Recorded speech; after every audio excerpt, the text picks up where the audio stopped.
નમસ્કાર, હું છું ગોપી ઘાંગર અને આપ જોઈ રહ્યા છો નિર્ભય ન્યૂઝ. મારી સાથે અત્યારે તમને વરિષ્ઠ પત્રકાર ધીરુ પુરોહિત દેખાઈ રહ્યા છે. ધીરુભાઈ સાથે આજે વાત કરવાની છે અને ચર્ચા કરવાની છે કે આમ આદમી પાર્ટી હજી આમ જોવા જઈએ તો સર બહાર પણ નથી આવી. 5 ધારાસભ્ય સાથે હતી અને એમાંથી પણ હવે 2 જે ધારાસભ્ય છે એ તો ઓછા પણ થઈ ગયા. એટલે ક્યાંક ને ક્યાંક જેને કહી શકાય કે પણ પાર્ટી તૂટવાની શરૂ ચોક્કસથી થઈ ગઈ છે. 27ની ચૂંટણી પહેલા, સ્થાનિક સ્વરાજની ચૂંટણીઓ પહેલા પાર્ટી તૂટી રહી છે. એની કેટલી ઇમ્પેક્ટ આપને લાગી રહી છે લોકો ઉપર?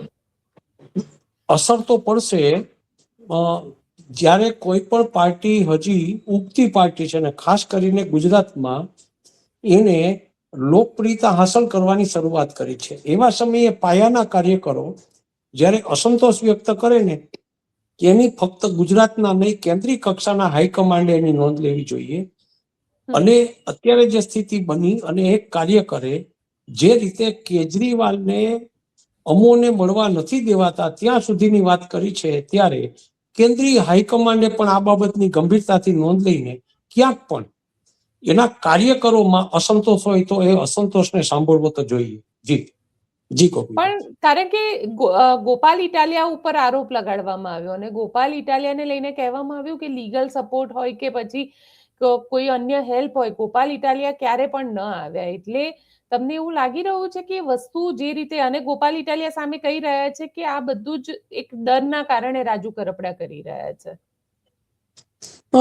વાત થોડી વધુ પડતી દેખાય છે. ગોપાલ ઇટાલિયા સામે આક્ષેપો જે કરે છે એ ભાઈ, એમાં થોડી અતિશયોક્તિ તો દેખાય છે. કારણ કે જે રીતે આક્ષેપો થાય છે ને એ આક્ષેપો, હું એક વરિષ્ઠ પત્રકાર તરીકે ને વર્ષો સુધી મેં રાજકીય બાબતને કવર કરી છે. મને એવું લાગે છે કે કોઈ એને બેકહેન્ડ ડ્રાઈવ કરે છે, પાછળથી સપોર્ટિંગ છે, અને એ વાત બીજા કોઈ એને કહે છે કે આવી રીતના બોલવામાં આવે, એ પ્રકારની વાત બોલવામાં આવે એવી શક્યતા છે. પણ એ માણસ છે પાયાના કાર્યકર. ગોપાલભાઈ જ્યારે વિસાવદર અને અન્ય જગ્યાઓ પર લોકોની વચ્ચે જઈને વાતો કરતા હોય ત્યારે એને જે મૂળભૂત સપોર્ટ આપનારા કાર્યકરો છે એમાંના આ કાર્યકર છે. એટલે એની નારાજગી કદાચ યોગ્ય હશે, પણ એને કરેલા આક્ષેપો બાબત હજી કેવું ઘણું બધું વહેલું છે. જી જી કોપીબેન. કારણ કે રાજુ કરપડા તો એવું કહી રહ્યા છે કે ઇટાલિયા હશે ત્યાં સુધી આપ આગળ જ નહીં આવે. ના, એવું નથી. ગોપાલ ઇટાલિયાએ જે રીતે વિસાવદરમાં અને વિસ્તારના ગ્રામ્ય વિસ્તારોમાં અત્યારે લોકપ્રિયતા હાંસલ કરી છે, અને જે રીતે પણ ખેડૂતોની વચ્ચે જઈને એ લોકોના પ્રશ્નો જે આક્રમકતાથી હલ કરવાનો પ્રયાસ કરે છે, એના ઉપરથી અત્યારે ગોપાલ ઇટાલિયા એક સક્રિય ધારાસભ્ય તરીકેની છાપ તો ઉપસાવી શક્યા છે. અને એ એમ કે ગોપાલ ઇટાલિયા જ્યાં સુધી હશે ત્યાં સુધી આપ આગળ નહીં આવે, એ વાત અત્યારે વધુ પડતો આક્ષેપ છે. એ આક્ષેપમાં તથ્ય ઓછું છે અને રાજકીય બાબત વધુ દેખાય છે મને ગોપીબેન. જી જી. કારણ કે ઇટાલિયા અને સોરઠિયા એ ભાજપની બી ટીમ છે. આ પ્રકારનો પણ એક આરોપ લગાવવામાં આવ્યો. આરોપ એ પણ લાગ્યો કે જેલની અંદર આઈપીએસ અધિકારીઓ મળવા માટે જતા હતા અને ત્યાં એમને સાથે આ ડીલ કરવામાં આવી. જી, આક્ષેપો ગંભીર પ્રકારના છે. ગોપાલભાઈએ પણ આ આક્ષેપો માટે ક્યાંક પ્રેસ સમક્ષ આવીને બોલવું જોઈએ, કારણ કે જે પ્રકારે આક્ષેપ થયા છે. જી જી બેન. જી. ગોપાલ ઇટાલિયા, કારણ કે ગોપાલ ઇટાલિયાએ પોતે પ્રેસ કોન્ફરન્સ કરી દીધી અને પ્રેસ કોન્ફરન્સમાં એવું કહે છે કે જો અમે ભાજપ માટે કામ કરતા હોત તો પછી થોડું વિસાવદરમાં અમને જીત મળી હોત. નહીં, એને પ્રેસ સમક્ષ આવ્યા છે, પણ એના જે આક્ષેપો છે ને એના આક્ષેપોનો જે રીતે જવાબ આપવો જોઈએ એ જવાબ નથી મળ્યો લોકોને. એક વાત તો એ છે કે કોઈ પણ નેતાએ જેટલો પારદર્શી હોય ને એટલો લોકોમાં વધુ વિશ્વાસપાત્ર અને લોકપ્રિય બને છે બેન. આવા સમયે ગોપાલભાઈ અને આપના બીજા નેતાઓ જેટલા પારદર્શી રહેશે એટલા લોકોની વચ્ચે લોકપ્રિય બનશે.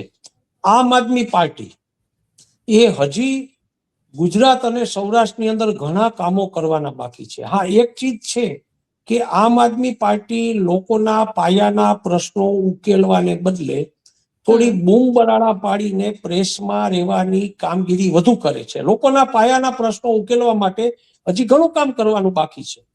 હું આજે જુનાગઢથી કહું છું કે જુનાગઢની અંદર ઘણા બધા પાયાના પ્રશ્નો છે. જુનાગઢના રોડ રસ્તાઓથી માંડી સૌરાષ્ટ્રના કેટલા બધા એવા શહેરો છે કે જેના રોડ રસ્તાઓ માટે, પાયાના પ્રશ્નો માટે આમ આદમી પાર્ટીએ કઈ નક્કર કામગીરી કરવી જોઈએ એ કામ નથી કર્યું. ફક્ત એકાદ ધારાસભ્ય લોકોમાં લોકપ્રિય થઈ જાય એટલે એવું માને કે અમે વિરોધ પક્ષમાં કોંગ્રેસનો વિકલ્પ બનીને ભાજપને ફાઇટ આપી રહ્યા છે. તો આ વાત હજી એને ઘણી બધી રીતે આગળ વધારવાની જરૂર છે. ગોપાલભાઈએ અને બીજા ધારાસભ્યો અથવા તો મુખ્ય કાર્યકરોએ લોકોની વચ્ચે જઈને લોકોના પ્રશ્નો ઉકેલવા માટે હજી ઘણી કામગીરી કરવી પડશે. ચૂંટણી એકદમ નજીક છે. 1-1.5 વર્ષ એટલે ચૂંટણી માટે અથવા તો રાજકીય પક્ષો માટે લાંબો સમય નથી. એટલે ક્યાંક ને ક્યાંક કાર્યકરોનો જે એકાદ બે કાર્યકરોનો અસંતોષ છે એને ગંભીરતાથી જોઈને ગોપાલભાઈએ અથવા તો બીજા લોકો જે લોકોમાં લોકપ્રિય છે એને પણ કાર્યકરોના આક્ષેપોને ગંભીરતાથી લઈને પોતાની વાતમાં સુધારો કરવો જોઈએ. એ વાત તો હું માનું છું બેન. જી સર, તમને શું લાગી રહ્યું છે? કારણ કે જે રીતે આમ આદમી પાર્ટી એવું કહી રહી છે કે રાજુ કરપડા ઉપર જે કેસ છે, 3 અલગ અલગ કેસના કારણે અને એમાં જજમેન્ટ આવવાનું હતું, ફાઇનલ હિયરિંગ ઉપર હતું, એટલા માટે થઈને રાજુ કરપડા ડરી ગયા અને રાજુ કરપડાએ પાર્ટી છોડી દીધી. આ વાતમાં તમને કેટલી સત્યતા લાગે છે? એક વાત તો એવી છે કે રાજનીતિમાં કોઈ પણ વસ્તુ શક્ય બની શકે છે. રાજનીતિમાં કોઈ પણ વાતને તમે રદિયો આપો અથવા તો કોઈ પણ વાતને જ્યારે સપોર્ટ કરો ત્યારે ઘણા બધા પાસાઓનો અભ્યાસ કર્યા પછી તમારી વાતને તમારે સ્પષ્ટ રીતે જાહેર કરવી જોઈએ. રાજુભાઈની વાતમાં હજી હું બીજી વાર કહું છું કે રાજુભાઈની વાતમાં તથ્ય કરતા રાજનીતિ વધુ દેખાય છે.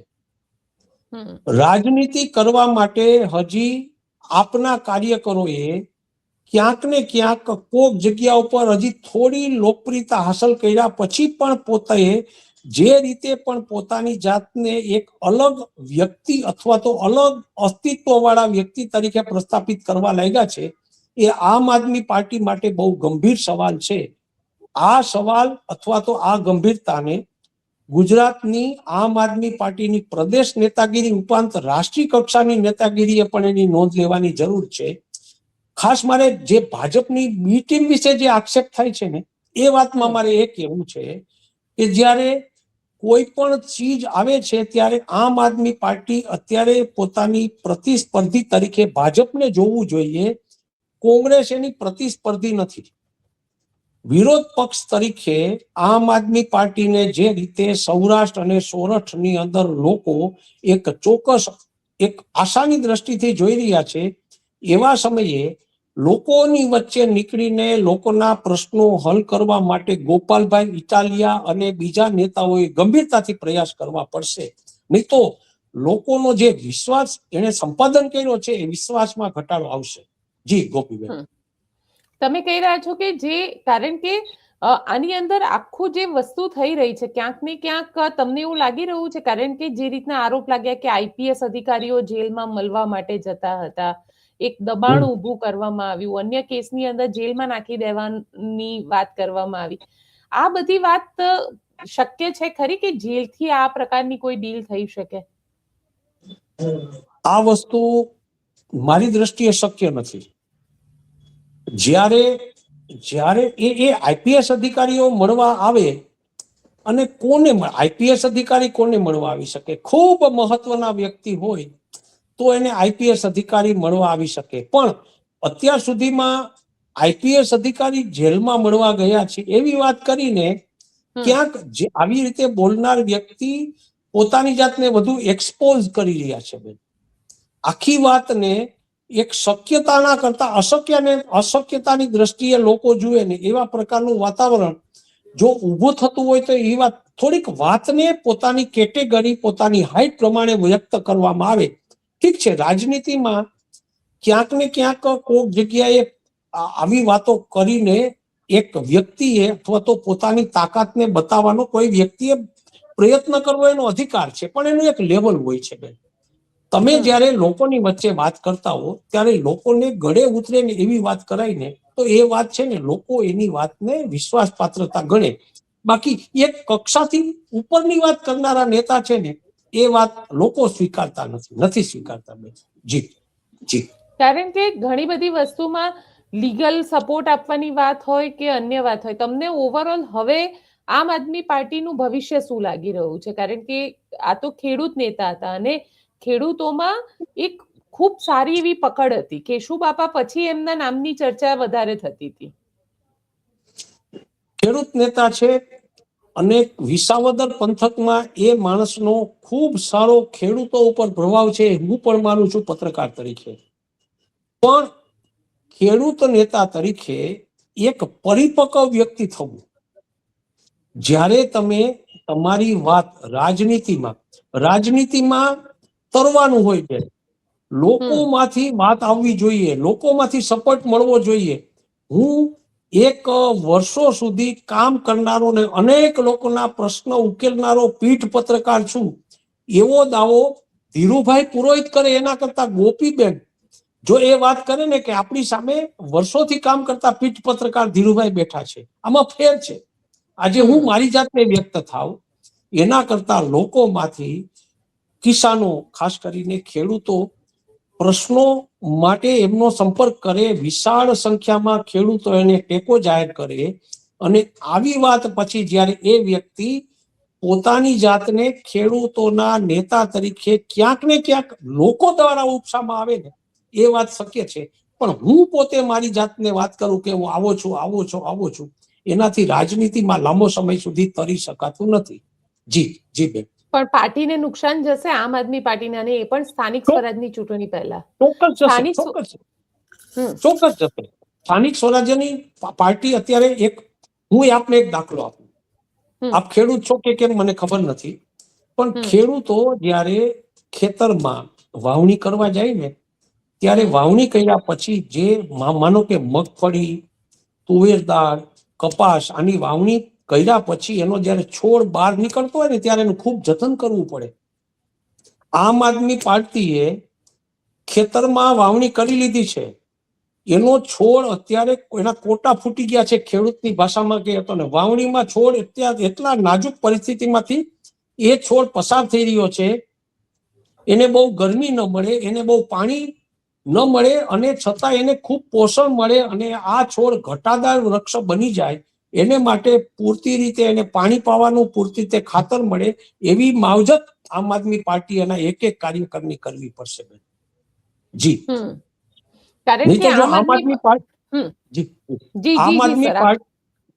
આમ આદમી પાર્ટી એના એક એક કાર્યકરોને વિસાવદરની અંદર ગોપાલભાઈ જીતા છે એ વાત સાચી છે, પણ ગોપાલભાઈ ના એક એક કાર્યકર જીતા છે. ગોપાલભાઈએ જે રીતે કાર્યકરોનું નેટવર્ક ગામડે ગામડે ગોઠવીને લગભગ 1.5 વર્ષ પહેલાથી એ કામ કરતા હતા અને જે રીતે નેટવર્ક ગોઠવું અને એક એક કાર્યકર ગોપાલભાઈ માટે કામ કરતા થયા, એક એક ગ્રામ્ય વિસ્તારની અંદર પણ ગોપાલભાઈ માટે જે વાતાવરણ ઊભું થયું હતું, આવા કાર્યકરોની નારાજગીને કારણે એ કાર્યકરોમાં ક્યાંક પીછેહટ આવે અથવા તો નાની મોટી હતાશા આવે એવી શક્યતા પણ હું નકારી શકતો નથી બેન. ગોપીબેન. જી. પણ ક્યાંક કારણ કે જે રીતે રાજુ કરપડાએ આરોપ લગાડ્યો કે ગોપાલ ઇટાલિયાનો ઈગો બહુ મોટો છે, એમને એવું લાગે છે કે ક્યાંક એ પાર્ટીના અન્ય નેતા મોટા થાય એનાથી ઇનસિક્યોર છે. આને લઈને આપ શું માનો છો? એક વાત સાચી, એક વાત હજી ગોપાલભાઈ સાથે એના લાંબી રાજકીય કારકિર્દીના અનુભવના આધારે અમારા જેવા વરિષ્ઠ અથવા જૂની પેઢીના પત્રકારો હજી ગોપાલભાઈ સાથેનો અમારો સોરઠ પંથકનો નાતો બહુ લાંબો નથી અને એની સાથે મળવાનું પણ 2-4-5 વખતથી વધુ નથી થયું. એટલે ગોપાલભાઈની બિહેવ રાજુભાઈ જે પ્રકારે આક્ષેપ કરે છે એ પ્રકારનો કાં તો હોઈ શકે અથવા તો ન પણ હોઈ શકે, એ કેવું હજી થોડું વહેલું છે. પણ જો રાજુભાઈએ કરેલો આક્ષેપમાં થોડું પણ તથ્ય હોય ને તો ગોપાલભાઈ ઇટાલિયાએ એના કાર્યકરો માટે જે વાણી અને વર્તન છે એને સુધારવું પડશે.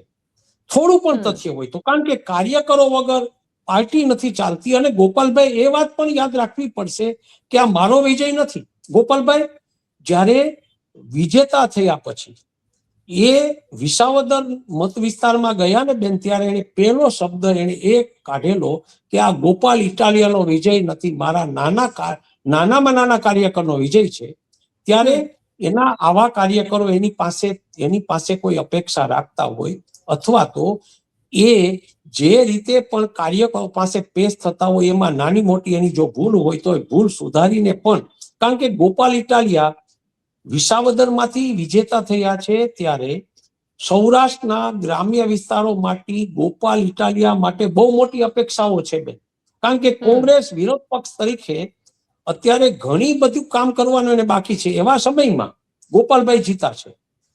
ભાજપ માટે અત્યારે કોઈ સૌરાષ્ટ્ર અને ખાસ કરીને સૌરાષ્ટ્રમાં અને ગુજરાતમાં ક્યાંય કોઈ જગ્યાએ તાકાતવાળા પ્રતિભાશાળી વ્યક્તિત્વ ધરાવનારા ધારાસભ્યો કે નેતાઓ નથી. એવા સમયે ગોપાલભાઈ જેવા લોકો તરફ લોકોની બહુ અપેક્ષાઓ છે. ત્યારે આવી વાતોમાં ક્યાંય ગોપાલભાઈ માટે કોઈ નાના મોટા પ્રશ્નો આવે તો એને તાત્કાલિક સોલ્વ કરીને આવા કાર્યકરોને મનાવીને, અથવા તો હવે પછી એના કાર્યકરો જે પાયાના કાર્યકરો છે એમાં નારાજગી ના આવે એનું ધ્યાન તો રાખવું પડશે. જી જી. અને કારણ કે આમાંથી પાર્ટીએ પણ ઘણું બધું શીખવું જોઈએ. આમ આદમી પાર્ટીએ જો ચૂંટણી લડવી છે અને 27માં આગળ વધવું છે તો જી, આમ આદમી પાર્ટી એક વાત એવી છે કે આમ આદમી પાર્ટી અત્યારે ક્યાંક ને ક્યાંક દરેક જિલ્લાઓમાં પોતાના કાર્યકરો અને સંગઠન, ખાસ કરીને પ્રદેશથી માંડી અને છેક નીચે સુધીનું સંગઠન માટે કાર્યરત, સ્થાનિક સ્વરાજ્યની ચૂંટણીમાં પોતે એ સંગઠનમાં ગ્રામ્ય વિસ્તાર સુધી પહોંચી શકે ને એને માટે કાર્યરત બની ગઈ છે. એવા અહેવાલો અમને મળે છે. પણ આમ આદમી પાર્ટીએ સૌરાષ્ટ્રના ગ્રામ્ય વિસ્તારોમાં ખાસ કરીને કોર્પોરેશન, તાલુકા પંચાયતો, જિલ્લા પંચાયતો અને ગ્રામ્ય વિસ્તારના પ્રશ્નો હલ કરવા માટે ક્યાંક ને ક્યાંક સખત એક્ટિવ થવું પડશે. ગ્રામ્ય વિસ્તારની ચૂંટણીઓ, ખાસ કરીને ગ્રામ પંચાયત, તાલુકા પંચાયત, જિલ્લા પંચાયત અને કોર્પોરેશન હમણાં નજીક જ છે. એ ચૂંટણીઓ પૂરી થશે પછી રાજ્યની એટલે ગુજરાત ધારાસભાની ચૂંટણી આવશે. આવા સમયે જે રીતે પણ લોક સંપર્ક કરીને એના નેતાઓએ જેનું નેટવર્ક ગોઠવીને ક્યાંક ને ક્યાંક લોકોની વચ્ચે પાયાના પ્રશ્નો હલ કરવા માટે જવું જોઈએ, એમાં ખામી તો દેખાય છે. એ વાત જે ભાઈ આક્ષેપ કર્યો છે ને એ આક્ષેપમાં તથ્ય છે થોડા. જી જી બેન જી. અને કારણ કે હવે જે રીતે સ્થાનિક સ્વરાજની ચૂંટણી આવે એટલે તમને એવું લાગી રહ્યું છે કે રાજુ કરપડાના કદાચ ભાજપમાં જોઈન્ટ થવાથી ભાજપને ફાયદો થાય કે પછી આમ આદમી પાર્ટીને એનું નુકસાન વધારે રહેશે? રાજુભાઈ કિસાન નેતા છે. ખેડૂતો ઉપર એનું ક્યાંક ને ક્યાંક થોડા ગ્રામ્ય વિસ્તારોમાં એની અસર દેખાશે. પણ ભાજપ પાસે પણ પાયાના કાર્યકરો, સિનિયર કાર્યકરો એટલા બધા છે કે કદાચ રાજુભાઈ ભાજપમાં પ્રવેશે એના પછી એનું કદ કેવડું થાય ને એને વિશે હજી રાજકીય પંડિતો અથવા તો રાજકીય બાબત ઉપર નજર નાખનારા લોકો અસમંજસમાં છે. કારણ કે રાજુભાઈ માટે હજી કોઈ ભાજપના મુખ્ય નેતાઓ કે કાર્યકરોએ ભાજપમાં એને પ્રવેશવા માટેની ક્યાંય સૌરાષ્ટ્રમાં બહુ મોટી હિલચાલ દેખાય એવું હજી રાજકારણ દેખાતું નથી. જી જી જી. અને કારણ કે હજી સુધી રાજુ કરપડા એવું કીધું નથી, પરંતુ ચર્ચા એ જ છે કે રાજુ કરપડા ભારતીય જનતા પાર્ટી જોઈન કરી શકે અને એમની ઉપર 2 અલગ અલગ કેસ છે, 3 કેસ છે ઇનફેક્ટ. તો તમને એવું લાગી રહ્યું છે કે આ જે રીતે હાર્દિક પટેલના કેસ હોય કે પછી અન્ય લોકોના કેસ હોય, જે રીતે સ્પષ્ટ રીતે સાફ થઈ ગયા, રાજુ કરપડા પણ ભાજપમાં જશે એટલે ભારતીય જનતા પાર્ટીના વોશિંગ મશીનમાં ધોવાઈ જશે? કદાચ એવું બની શકે. ભૂતકાળમાં બન્યું છે. જ્યારે એમાં તો બેન આપ બધા જાણો છો, રાજ્ય સરકાર જેની હોય, ગૃહ મંત્રાલય જેની પાસે હોય, કેસ કોણ કરશે? પોલીસ કરે છે. સૂચના આવી જાય કે ભાઈ હમણાં કેસ ભલે પેન્ડિંગ રહે છે, હમણાં આપણે એનું નિવેદનો અથવા તો એની ઉપરનું અથવા તો પોલીસ જો ફેવર કરે તો એ કેસમાં જામીન પણ મળી જાય છે. આવી સ્થિતિ બધી ચાલતી હોય છે. રાજનીતિમાં આવું બધું સામાન્ય બાબત છે. પણ મારે તો આમ આદમી પાર્ટીને કેટલીક ચીજો એ કહેવી છે કે તમારા કાર્યકરો જ્યારે તમારી કામગીરી માટે જેલમાં જતા હોય અને એ જેલમાં ગયા પછી જ્યારે એ માણસ એવો આક્ષેપ એમ કરે કે ભાઈ મને જેલમાં કોઈ પૂરો સપોર્ટ પણ અથવા તો મને વકીલ પણ પૂરા પાડવામાં ન આવ્યો, એવી સ્થિતિ વચ્ચે જ્યારે આમ આદમી પાર્ટીના નેતાઓ એ આખી વાતનો લોકોને ગળે ઉતરે એવો ખુલાસો જો નહીં કરે ને, તો ભવિષ્યમાં આમ આદમી પાર્ટીના કાર્યકરો એક સખત રીતે કોઈ આંદોલન કરવા માટે આગળ નહીં આવે અને ભવિષ્યમાં કોઈ જો કાર્યરત કાર્યકરો, જે પાયાના કાર્યકરો જો સક્રિય થઈને આંદોલનો નહીં કરે તો લોકોની વચ્ચે એક પ્રસ્થાપિત થવાનું આમ આદમી પાર્ટી માટે અઘરું બનશે. એના કાર્યકરોને એને સાચવવા તો પડશે. જી બિલકુલ સર, આપ અમારી સાથે જોડાયા, માહિતી આપી તેના માટે આપનો ખૂબ ખૂબ આભાર. આવજો. તો આપને અમારો આ રિપોર્ટ કેવો લાગ્યો કોમેન્ટ બોક્સમાં ચોક્કસથી લખીને જણાવજો અને અમારી ચેનલ નિર્ભય ન્યૂઝને લાઇક, શેર અને સબસ્ક્રાઇબ કરવાનું ભૂલશો નહીં. આભાર.